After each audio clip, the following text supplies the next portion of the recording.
Hey everyone, it's Karen, and today I thought we would do the 5 biggest mistakes that people make when first starting out on the ketogenic diet.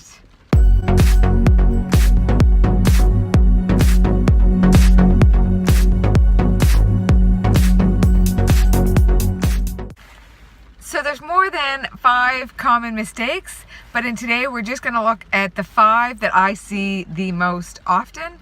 So number 1 is being impatient with the adaptations or the results. So what I mean is being impatient that you haven't fat adapted in a week or 2 weeks or 3 weeks. If your body has been running off of carbohydrates and sugar for a long time, it's not just going to switch over like a light switch and go into fat burning mode. And there's a ton of other things. If you're, not sleeping, if you're stressed, if you don't have the right macros, there's a lot of other things going on. So be patient with your body. And so one of the other parts of that impatience is people are looking just at the scale. And sometimes the scale doesn't tell everything. This is a journey. This is a process.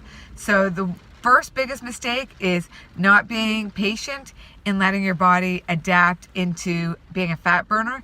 It takes time. The scale might not move. You might not feel amazing the first few weeks. You can check out my keto flu video if you want to know exactly what that means. Tip number 2 is not eating enough fat. We are so programmed and conditioned to think that fat causes us to be fat that we decide to do a ketogenic diet and we do low carb and low fat. Well, that's not a ketogenic diet. That is a low carb, low fat diet. So make sure you're having enough fats. If you want your body to use fats, you have to give it fat so it knows to use that. And eventually it'll start using the fat off your own body. But at first you really have to train it that every time you're hungry, get lots of water and give it fat so it knows to use that for energy. You have to train it. It's like a muscle.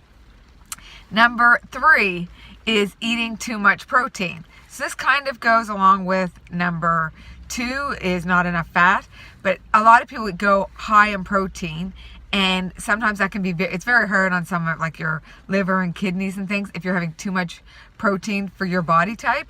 So it depends on your DNA, it depends on how much you work out, but I find a lot of people when they first start keto, they eat way too much protein for their individual needs. So watch your protein. And number 4 is electrolytes. So our body uses electrolytes for hundreds of functions in the bodies. So we're talking like your magnesiums, your potassiums, right? All of your electrolytes. Anybody, it doesn't matter what diet, needs electrolytes.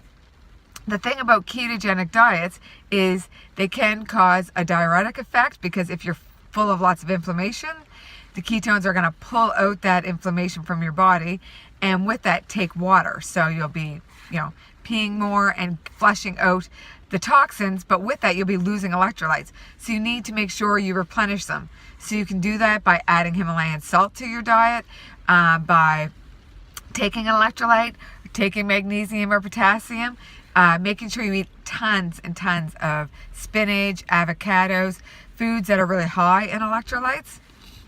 So, and tip number 5 would be hitting carbs. So a lot of people think that they're eating ketogenic, but then when they actually go and look at what they're eating, they might be going to a restaurant and having barbecue sauce on their steak. Well, there's a ton of sugar in that. They might be having spaghetti over pasta. Well, that spaghetti sauce might have a ton of sugar in it. So there's a lot of sneaky ways carbs can get in your diet because you're not looking at the label. Also, just nuts and cheese in that is technically keto, but there is quite a bit of carbs in it as well. So eating too many, so like a serving of almonds might be, 10, 12 almonds, and people eat a half of a cup. Well, then they're going to have way too many carbohydrates for that one meal period. So it will throw them out of a state of ketosis. So that's the 5 biggest mistakes that I see when people are first starting out. So